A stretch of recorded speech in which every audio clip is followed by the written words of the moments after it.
अस्सलामु अलैकुम। BBC 11 headlines news के साथ मैं हूं मोहम्मद उमर मलिक। सबसे पहले नज़र डालते हैं दिन भर के अहम हेडलाइंस पर।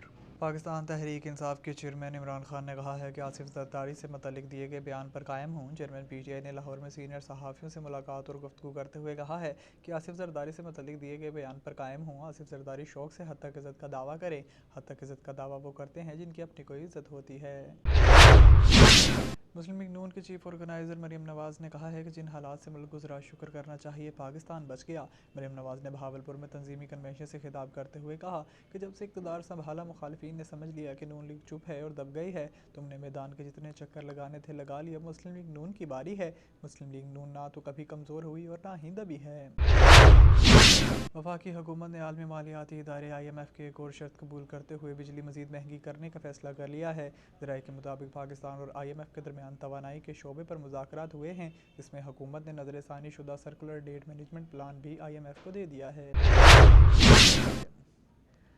इस्लामाबाद हाई कोर्ट की जानिब से ममनुआ फंडिंग केस में इलेक्शन कमीशन के फैसले के खिलाफ PTI की अपील पर कल महफूज शुदा फैसला सुनाया जाएगा।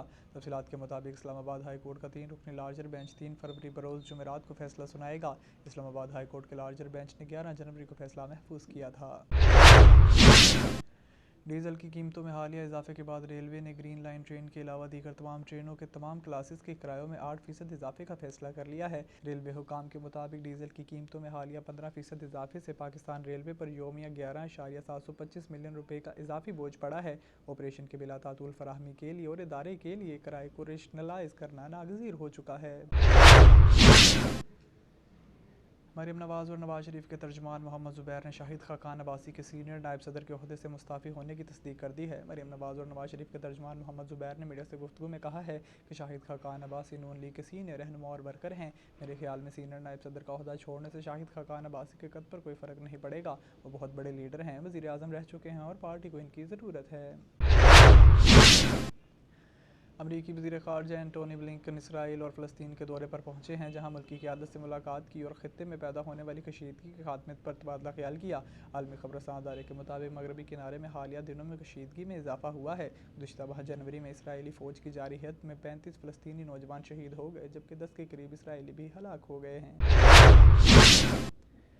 इंटरनेशनल क्रिकेट कौंसिल ICC ने नई टेस्ट रैंकिंग जारी कर दी। कौमी टीम के कप्तान बाबर आजम की एक रोज़ा क्रिकेट में बादशाहत बरकरार है। ICC की जारी करदा नई रैंकिंग के मुताबिक men's one day batting players ranking में कप्तान बाबर आजम 887 रेटिंग पॉइंट्स के साथ सबसे आगे हैं, जबकि जनूबी अफ्रीका के रासी वेंडर डॉसन 795 और क्विंटन डिकॉक 750 पॉइंट्स के हमरा बल तरतीब दूसरी और तीसरी पोजीशन पर काबिज हैं।